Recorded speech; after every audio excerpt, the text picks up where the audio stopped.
അച്ഛാ, മഴ പൊടിയുന്നുണ്ടല്ലോ. ഈ തണുപ്പത്ത് നിന്നിട്ട് അച്ഛന് വയ്യായികൊന്നും തോന്നില്ലേ?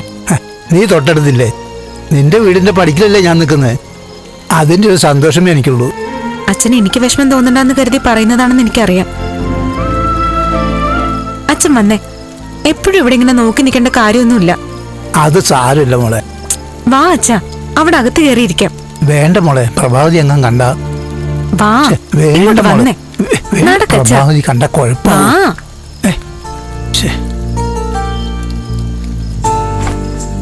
അല്ല, അച്ഛൻ എപ്പോഴാ പോകുന്നേ? അതറിയില്ല. ജോലി സമയം കഴിഞ്ഞില്ലേ? അച്ഛൻ പോയിക്കോ. ആദ്യ ദിവസമല്ലേ മോളെ, പോകാൻ പറഞ്ഞ ശേഷം പോകാം. അല്ലെങ്കിൽ ചിലപ്പോ പ്രഭാവതിക്ക് ഇഷ്ടപ്പെട്ടില്ലെങ്കിലോ? അച്ഛാ, ഞാനൊരു കാര്യം പറയട്ടെ. ആന്റി എന്തെങ്കിലും പറഞ്ഞ വായും പൊത്തി നടുവും വളച്ച് നിൽക്കരുത്. പറയേണ്ടത് കൃത്യമായിട്ട് പറയണം. അതൊക്കെ ഞാൻ പറഞ്ഞോളാം. പക്ഷെ നമ്മളൊരു ജോലി ചെയ്യുമ്പോൾ ജോലി സ്ഥലത്തെ രീതികളും മര്യാദയൊക്കെ നമ്മൾ നോക്കണ്ട മോളെ. ദേ, അച്ഛൻ മംഗലശ്ശേരി മാധവനാ. മംഗലശ്ശേരി മാധവനെ മറ്റൊരാളുടെ മുൻപിൽ താഴ്ന്നു കൊടുക്കുന്നതിന് ഒരു പരിധിയൊക്കെ ഉണ്ട്. അത് ഓർമ്മ വേണം. അതൊക്കെ ഞാൻ ഓർമ്മിച്ചോളാം.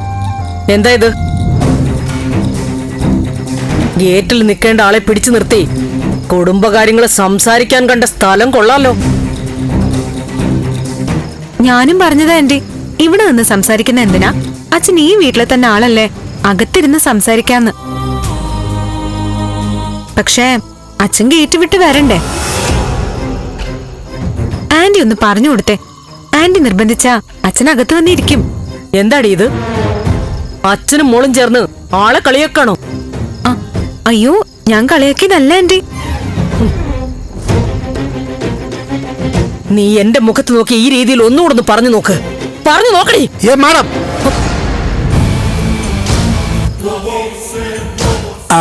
അല്ല, മാഡത്തിന് ദേവിയെ വഴക്ക് പറയാനുള്ള അവകാശമുണ്ട്. എന്നാലും എടീന്നൊക്കെ വിളിക്കുന്നത് കേൾക്കുമ്പോൾ ഇത്തിരി ദേഷ്യം വരും. പക്ഷെ മാഡത്തിന് വിളിക്കാം. ഞാൻ പൊതുവെ അങ്ങ് പറഞ്ഞതാ.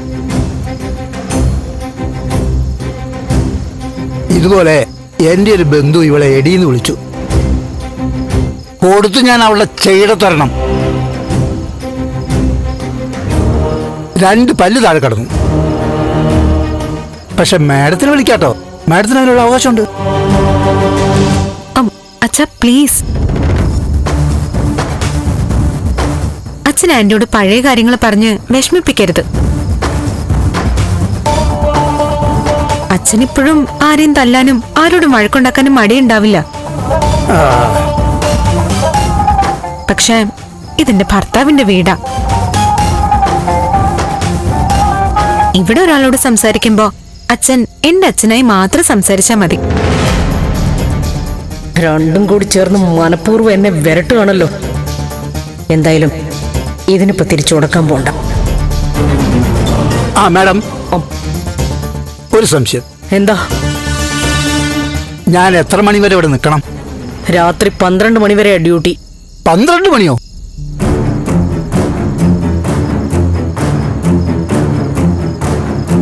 ആദ്യ ദിവസമായതുകൊണ്ട് ഇന്ന് വേണമെങ്കിൽ നേരത്തെ പോവാം.